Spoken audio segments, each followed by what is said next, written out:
নমস্কার বন্ধুরা, স্বপ্নার মেয়ের রান্নাঘরে তোমাদের আবারও একটা নতুন ভিডিও নিয়ে অনেক অনেক অনেক স্বাগত। আশা করি তোমরা সবাই ভালো আছো, আমি অনেকটাই ভালো আছি। আজকে তোমাদের জন্য নিয়ে আসলাম সুন্দর একটা রান্না, যেটা তোমাদের আমি দেখানোর জন্য খুবই এক্সাইটেড। তো চলো ভিডিওটা স্কিপ না করে দেখতে থাকো। আর যদি তোমাদের আজকে রান্নাবান্নাটা ভালো লেগে থাকে অবশ্যই কিন্তু লাইক করে দিও। তো এই যে দেখো, আজকে আমি তোমাদের একটা নতুন মাছ রান্না করে দেখাবো। যে মাছটার নাম হচ্ছে বলতে চাইছি তোমরা আমাকে কমেন্ট করে বলো। যারা জানো অবশ্যই কিন্তু মাছটার নাম লিখে আমাকে কমেন্ট করে তাড়াতাড়ি জানিয়ে দাও। আর যারা জানো না তাদের জন্যই আজকে আমি আমার দেওরের থেকে জেনে নিয়েছি যে এটা হচ্ছে ব্রিগেড মাছ। ঠিক আছে, তো আজকে আমি তোমাদের ব্রিগেড মাছের ভাপা রান্না করে দেখাবো। সব সময় শুনে আসছি যে শুধু ইলিশ ভাপাই খায়। আজকে আমি সেম কিছু জিনিস দিয়ে ব্রিগেড মাছের ভাপাই খেয়ে দেখি না যে কীরকম লাগে। তাই ভাবলাম যে আজকে আমি এই মাছটা দিয়ে ভাপা রান্না করে তোমাদেরকে দেখাবো। তো রান্নাটা করার আগে মাছটাকে তো আগে কাটাকুটি করতে হবে, তাই না? তো তার জন্য বসে পড়লাম দা আর ছাই নিয়ে। তো এখন আমি মাছটাকে কিন্তু কাটাকুটি শুরু করে দিলাম। আমার চ্যানেলে এই প্রথমবার রান্না হচ্ছে ব্রিগেড মাছ। তোমাদের যদি আমার রেসিপিটা ভালো লেগে থাকে প্লিজ আমার চ্যানেলটাকে সাপোর্ট করো আর আমাকে একটু এগিয়ে নিয়ে যাওয়ার জন্য সাহায্য করো। তো দেখো, তোমাদের সাথে কথা বলতে বলতে কিন্তু আমি মাছটাকে একটু একটু করে কেটে নিচ্ছি।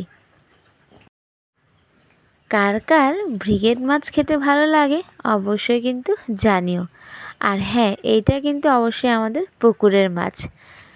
সকালবেলা জাল দিয়ে পুকুর থেকে এই ব্রিগেড মাছটা ধরেছে, তাই দেরি না করে কিন্তু আমি আগে মাছটাকে সুন্দর করে পিস পিস করে কেটে নিচ্ছি। তো চলো কেটে তোমাদের দেখাচ্ছি মাছগুলো কীরকম হয়েছে। তো দেখো, আমি কিন্তু সবটা মাছ কেটে টুকরো টুকরো করে নিয়েছি। এখানে কিন্তু অনেকগুলো টুকরো হয়েছে, কারণ মাছটা কিন্তু মোটামুটি ভালোই বড় ছিল। তো আমি কিন্তু সবগুলো মাছ কেটে ভালো করে ফ্রেশ করে ধুয়ে নিয়ে এসেছি। তো চুলায় আগুনটা ধরানোর আগে প্রথমে আমি মশলাগুলো রেডি করে নিচ্ছি। তো প্রথমে নিলাম কয়েকটা কাঁচামরিচ, নিয়েছি কয়েকটা কাজু বাদাম, নিয়েছি কয়েকটা কাঠবাদাম, আর নিয়েছি চালমগজ আর পোস্ত। তো সবগুলো বেটে আবার নিয়ে নিয়েছি সর্ষে, আর নিলাম কয়েকটা পেঁয়াজের টুকরো। তো সবগুলো মশলা কিন্তু আমার বাটাবুটি হয়ে গেছে, আর আমি চুলায় আগুনটা ধরিয়ে কড়াইটা বসিয়ে দিয়েছি। কড়াইয়ের মধ্যে দিয়ে দিলাম অনেকটা পরিমাণে জল। তো জলটা গরম হতে হতে আমি এদিকে মাছগুলোর মধ্যে যা যা লাগবে সব কিছু মশলাপাতি ভালো করে মেখে নিচ্ছি। তো এই যে দেখো, আমি কিন্তু মশলাটাকে বেটে পুরো রেডি করে প্লেটের মধ্যে নিয়ে রেখেছিলাম। আজকে আমি সবটা মাছ দিয়ে কিন্তু ভাপা করব না, আমি আজকে শুধু 3 পিস মাছ ভাপা করব। তো তার জন্য আমি 3টা মাছের পিস নিয়ে নিয়েছি, আর তার মধ্যে বেটে রাখা সবগুলো মশলা মেখে নিয়েছি, আর নিয়েছি লবণ আর হলুদ। তো এখন সবগুলো মশলা দিয়ে 3টে মাছের পিসকেই খুব সুন্দর করে মেখে নিয়েছি। তারপরে নিয়ে নিয়েছি একটা ছোট্ট একটা বাটি, যে বাটিটাকে ঢাকনা দেওয়া যায়। আমরা এই বাটিটাকে টিফিন বাটি বলে থাকি। তো মাছগুলোকে দিয়ে মাছগুলোর উপর কয়েকটা পেঁয়াজ কুচি আর কয়েকটা কাঁচা লঙ্কার চেরা দিয়ে সর্ষে তেল দিয়ে দিলাম।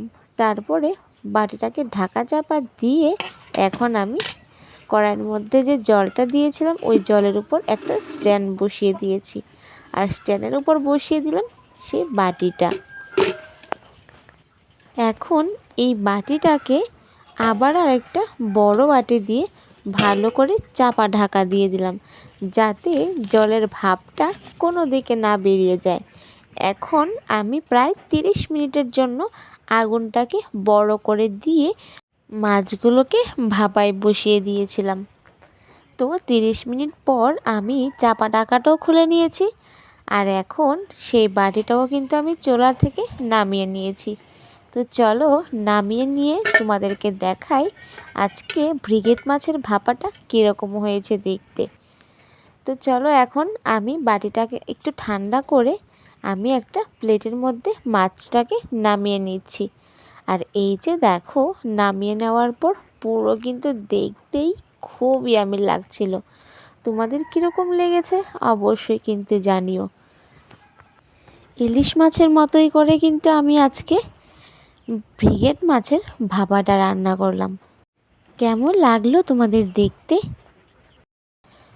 তো চলো এখন আমি ওর বাবাকে মানে আমার বরকে খাবারটা দিয়ে দিই। তো যেহেতু ব্রিগেড মাছের ভাপাটা রেডি হয়ে গেছে, আর এখন আমি ওর বাবার জন্য খাবারটা রেডি করে নিচ্ছি। তো এই যে দেখো, নিয়ে নিলাম ভাত থালার মধ্যে, আর এখন বড় মাছের পিসটাই কিন্তু আমি ওর বাবাকে দিলাম, কারণ ওর বাবা এরকম ভাপা খেতে ভীষণই পছন্দ করে। সেটা ইলিশ মাছই হোক, আর রুই মাছই হোক, আর কাতল মাছই হোক, আর বা ব্রিগেড মাছই হোক।